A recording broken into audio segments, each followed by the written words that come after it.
सर्वप्रथम सर्वांना नमस्कार. आदरणीय व्यासपीठावर विराजमान झालेले आमचे आदरणीय श्री चांदूरकर सर, प्रमुख अतिथी कोण सर आणि ज्यांच्या आयुष्यातील महत्वाच्या टप्प्यासाठी एकत्र झालो अशा आमचे मित्र, सहकारी मित्र श्रीमान अण्णासाहेब बागडे, त्यांचा आप्त परिवार, त्यांची मुलं बाळ, त्यांच्यासाठी खास म्हणून दूर दरातून आलेल्या सगळ्या कार्यालयाचे काही प्रतिनिधी, संघटनांचे प्रतिनिधी, बालगोपाळ आणि या सभागृहात उपस्थित असलेले सर्व वरिष्ठ अधिकारी, अधिकारीगण आणि बंधू आणि भगिनी, या सभागृहाकडे जेव्हा बघतोय, ज्याप्रमाणे सभागृह भरगच्च भरलेला आहे,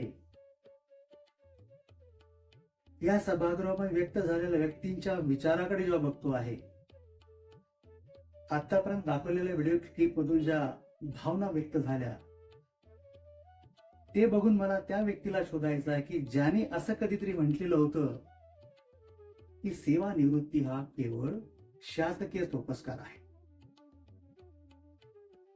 मित्रांनो, हा सेवानिवृत्ती केवळ शासकीय सोपस्कार नाही, हा भाव आणि भावनांचा पवित्र संगम आहे. यामध्ये रिटायर्ड होणाऱ्या व्यक्तीसाठी त्यांची जवळची मंडळी, त्यांचे सहकारी व्यक्त होतात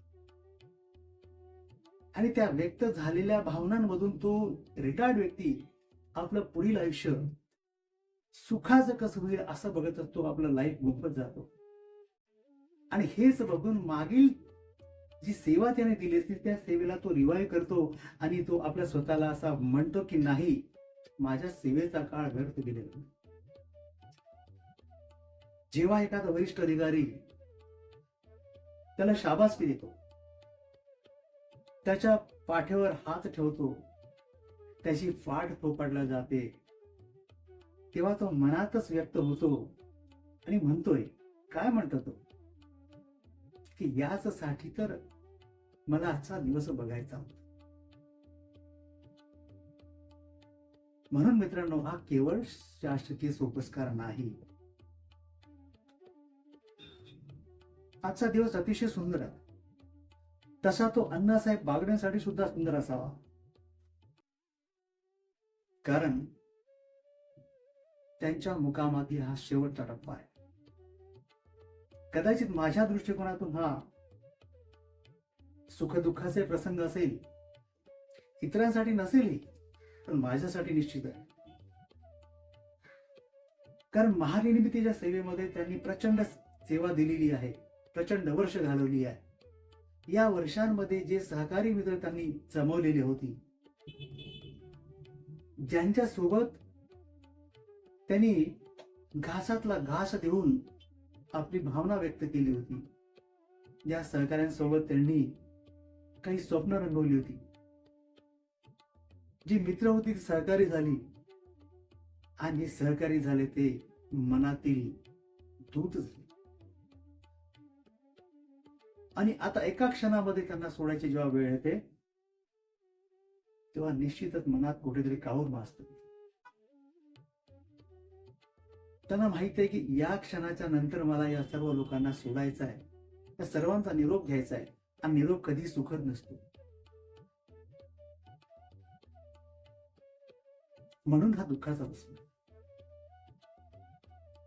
पण आपण हेही लक्षात घेतलं पाहिजे की प्रत्येक दुःखाच्या मागे एक सुख असतं.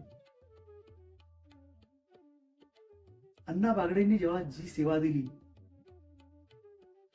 त्या प्रचंड सेवेत येताना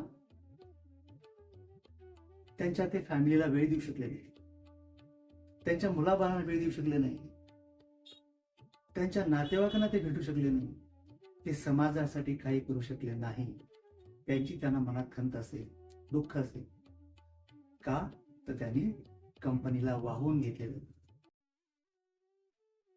परंतु आता ती वेळ आलेली आहे की ज्या वेळेमध्ये त्यांना त्यांच्या स्वप्नांना पूर्ण करण्याची, ते स्वप्न पूर्ण करू शकण्याची वेळ आली असल्यामुळे तो काळ त्यांच्यासाठी आता सुखाचा ठरणार. म्हणून हा संमिश्र भावनांचा असा कार्यक्रम. तुम्ही सिरियस होऊ नका. तर सत्य हेच आहे, प्रत्येकाच्या आयुष्यामध्ये एक ना दिवस हा सुख दुःखाचा प्रसंग येणार आहे आणि म्हणून त्याला त्याच भावनेने घ्यायचा आहे. मित्रांनो, आपण बघितलं असेल की जीवनामध्ये असे अनेक मुकाम येत असतात आणि त्या प्रत्येक मुकामाला एक सुरुवात आणि अंत असतो. आता हेच बघा की आपला जन्म झाला, चालायला लागलो, शिकायला लागलो, जबाबदारी पेलायला लागलो आणि सेवेतही आलो. सेवेचा मुकाम सुरू झाला आणि सेवेच्या अंतिम टप्प्यापर्यंत येऊन पोहोचले. असे अनेक मुकाम येत राहील, जात राहील, पण त्या मुकामासाठी मोहम्मद रफीचे गाणं सुंदर आहे. काय त्या गाण्याचं बोल आहे की जिंदगी के सफर में गुजर जाते वो मकाम, जिंदगी के सफर में गुजर जाते हैं वो मकाम, वो फिर नहीं आते, वो फिर नहीं आते. गुजरा हुआ जमाना आता नहीं दोबारा, आने वाला कल जाने वाला है, जाने दो. हमें मुकाम को पूरा करते करते ही आगे बढ़ना है. कितीतरी मुकाम येतील, जातील, आपल्या पुढच्या मुकामाला तयारी करा.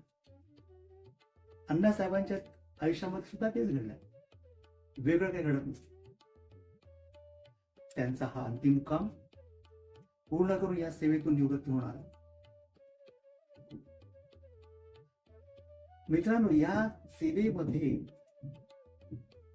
आमचे HR डिपार्टमेंटचे अनेक अधिकारी इन्व्हॉल्ड असतात, तन मन धनाने काम करतात. आणि जेव्हा जेव्हा या कंपनीला एखादं लॉरेल मिळतंय, जेव्हा जेव्हा कंपनीला एखादं प्राइज मिळतं, जेव्हा जेव्हा कंपनीला एखादं मनी मिळतं, अवॉर्ड मिळतं, त्यावेळी आमच्या HR डिपार्टमेंटच्या प्रत्येक अधिकाऱ्याचा मन किंवा मनाचा, त्याला काय म्हणता येईल, मन, त्याचा ऊर भरून येतो आणि तो मनातच व्यक्त होतो की काय होतं या महानिर्मितीला मिळालेल्या प्राइज मध्ये, महानिर्मितीला मिळालेल्या अवॉर्ड मध्ये, महानिर्मितीला मिळालेल्या मनी प्राइज मध्ये, लॉरेल मध्ये आमच्या सर्वांचा हात आहे. पण त्याहीपेक्षा जास्त मात्र अण्णांचा आहे. हे आमचं अभिमान आहे.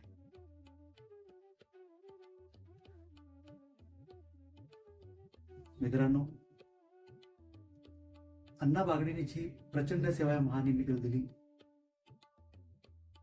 या सेवेमध्ये त्यांनी अनेक गोष्टी घडवून आणल्या असेल, अनेक सहकारी बरोबर बनवले असेल आणि अनेक सहकार्यांना घडवत असताना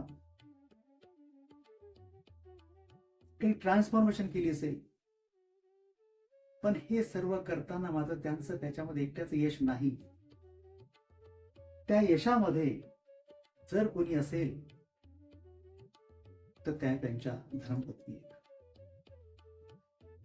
अदरवाईज त्यांचं यश पूर्ण झालेलं असते, अपूर्ण राहिलं असतं.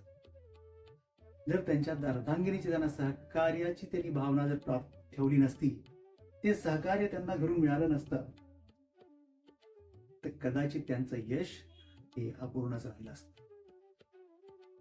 अशा अण्णांच्या मिस आमच्या वहिनी साहेब, या सर्वांना HR डिपार्टमेंटच्या प्रत्येकाकडनं मानाचा मुद्रा. मित्रांनो, जीवनाचा प्रवास असा चालू असतो. त्या प्रवासाला खंड नाही. तो रस्ता कुठलाही असला तरी प्रवास सुरू राहणार आहे. प्रवासी येतील जातील. मला एक आठवतंय, एक छान ओळ आहे कि आना जाना लगा रहे जीवन की राह में, आना जाना लगा रहे जीवन की राह में, राहें वही रहती है, राहें वही रहती है, राही बदल जाते.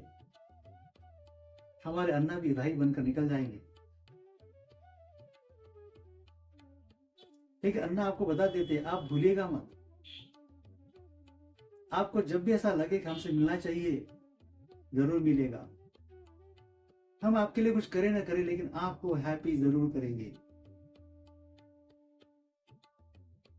मित्रों,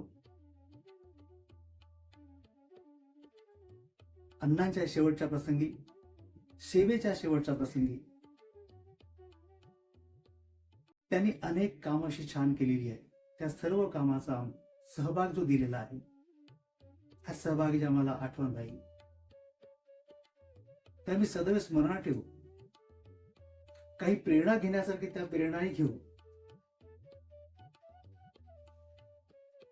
हे घेत असताना मात्र आम्ही आमच्यातर्फे सुद्धा आम्ही सांगू इच्छितो की अण्णा, तुमचं काळ जो आहे तुमचा, तो खूप सुंदर असेल।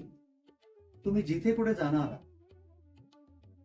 तिथे तुमच्या पुढे यश असं पदरात पडेल। तुमचं आयुष्य सुखा समाधानात असेल, प्रचंड भरभराटीच असेल। शेवटी एवढंच सांगतो की आपली सेकंड इनिंग, बरेच लोक याला सेकंड इनिंग म्हणतात, पण मला एवढंच म्हणायचं की सेवानिवृत्ती ही केवळ घटना नाही किंवा सेवेतून मुक्त होण्याची घटना नसून तो नव्या अध्यायाचा प्रारंभ आहे। आपण आपल्या नव्या अध्यायाला चांगली सुरुवात कराल अशी मी ईश्वरचरणी प्रार्थना करतो आणि मी माझे 2 शब्द संपवतो। जय हिंद, जय महाराष्ट्र।